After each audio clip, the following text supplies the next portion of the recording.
As I said before, intern Ethan is off-site preaching at Abiding Grace. And I was all set to give him bonus points today because he's the first intern that I know. When he's preaching off-site, he came in to help me do the 8 o'clock service this morning. And I was like, oh my gosh, good job, Ethan. Thanks for doing that. And then he goes, well, I'm actually here because I want to hear what you have to say because I need a little more help with my sermon at Abiding.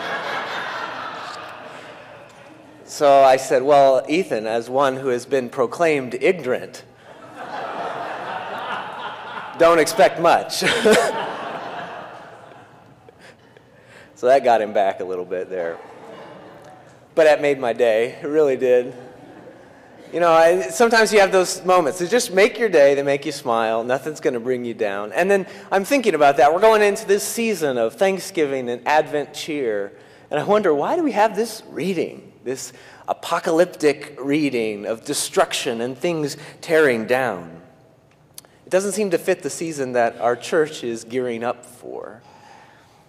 But we are captivated by these kinds of things, and I think it warrants a little bit of attention, thinking about apocalyptic literature and what that means. And so I want to tell you something about that. But first, I noticed, we are so captivated by this stuff. My wife, Crystal, and I, we started watching a show on TV called Revolution, which is about the day in the not-too-distant future when the lights go out. Literally, no power, no energy, no computers, no cell phones. Leave it to my generation to think the world is ending when I can't check my Facebook page anymore, right? This is the end. We're fascinated by this topic and the turmoil that it throws the community into. That's why we take passages like Mark, or even Daniel, the 13th chapter of Mark, or the passage from Daniel, and we try to pick it apart and look for clues about what the end's going to look like and where we find ourselves in the midst of all of that. But apocalyptic literature wasn't written with that intention. Apocalyptic stories, as future-oriented as they seem, are actually about the present. They weren't there to entertain. They were a way of speaking for a community that was wrestling, that was struggling, that was in turmoil, struggling to maintain belief in Jesus and to persist. In fact, apocalypse, it doesn't mean the end or anything like that. Apocalypse simply means revelation. So in these stories that were told like this, the community would see how Christ was revealed in their present life of faith. It wasn't about the end at all. Even when Jesus says these buildings will come crashing down, there will be upheaval, and people will be led astray, what does he say? This is the beginning of the birth pains. This is not the end, but the beginning of something new. It wasn't meant to scare. It was meant to comfort people who were trying to make sense of their world, to orient themselves toward a new future, a new beginning, and to understand why we continue, why we endure, why we continue to proclaim. So let's put ourselves in this gospel. And this is how I find myself in this gospel. I was born and raised in Fort Worth. And many of you have lived here much longer than I have, and I could say you tell better stories than I have. But I've seen great growth in this city. In the city of Fort Worth, the buildings. I've seen life and energy that come down in Sundance Square every night. I see all these businesses that have popped up over on West 7th. I see the beautiful music that comes from the Bass Hall that we have. I see the great cultural district. My own alma mater has completely changed a lot of the buildings. It looks completely different. We have a new football stadium. We have new administration, new dorms. I don't recognize it. When I visit any of these things, I walk around, I have awe, I have wonder. I am so proud of a city that I call home. It makes those people on the other side of the Metroplex jealous. But to look in these buildings, we see a bit of our past, but we also see our future. We see our hopes, our expectations, all of that. And if those buildings, those bricks and mortar can evoke those feelings in me, how much more do you think did the temple evoke those feelings in the disciples, right? Because for the Jews, it's not when Jesus says the temple's going to crash down, it's not just saying as if he were saying Calvary was going to come crashing down. The temple was the place where their beliefs Everything they understood about God, that's where it sat, where it rested. That's where God met them, where the holy encountered this secular world. Perhaps that's the point of Jesus. I wonder if Jesus wasn't a bit saddened that his disciples had thought that it was something in a system that was a system or a structure that it was built by human hands to magnificence that was going to bring renewal, that was going to bring healing, that was going to bring victory in their very intense situation and turmoil that they lived in politically. And I wonder if it's not those impressive structures or systems that we place our faith in.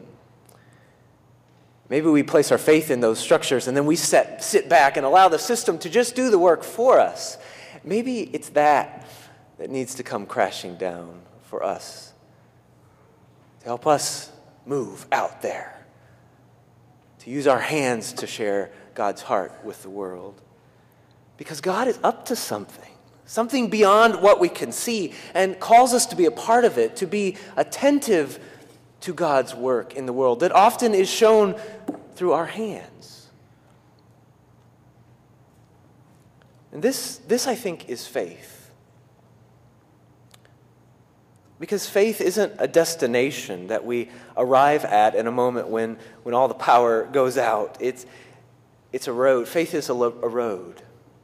Like Douglas John Hall says in a book called Why Christian, which I'm reading again, and I just love the book. He says it's a road, and to be sure, it's probably the road less traveled, but it's a road that goes beyond ourselves. It's a road that goes beyond the divisions, the neat and tidy divisions that we continue to make in our culture and society. It's a road that goes beyond ourselves. It's a road that we keep traveling, and we've been traveling for a long time. We're still a long way from the end.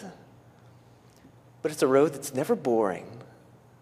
And he says it's a road that he's never quite succumbed to the temptation to think there's nothing at the end. And I think that's faith.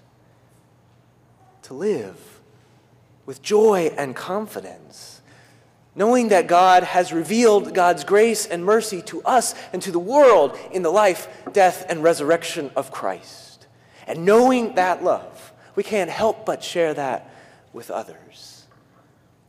This is the faith that guides our steps. It doesn't guide our steps in the future at some point. It guides our steps now, in the present. It calls us together to live, allowing the promises of God about the future to infuse our every moment in the present. And to live there. To know that Christ has raised Jesus, that God has raised Christ, and that God continues to raise us when we are hurting and when we are struggling. I met with our Flash Mob Bible study that I meet with. It's a group of young adults that we meet a couple times a month. And I talk with this group of young adults about why they come to church, why they choose to be a part of a community of faith. Because we have a society where I would say a growing number of people are de-churched. And what I mean by that is that they have left church, walked away, probably because something they've placed faith in has crumbled and fallen. And for some reason, I said, why do you choose to be a part of this? And one of the guys says something that still sticks with me. He said, because I need this. He says, I need the community. I need them to help me. I need them to hold me accountable. But most importantly, we need each other to make this world a little bit better. And I thought, that's true. That's faith. I heard in his confession a confidence like Hebrews talks about. Confidence that says faith is this desire to provoke in one another, to provoke one another to love and good deeds, and to encourage one another. I like that idea, to know just how to poke one to encourage another or to love another. I think when we do that, when we provoke one another in that way, this is our apocalypse. This is our revelation where Christ shows up. May this heart of faith be with you into the future as it sits with you now in the present. Amen.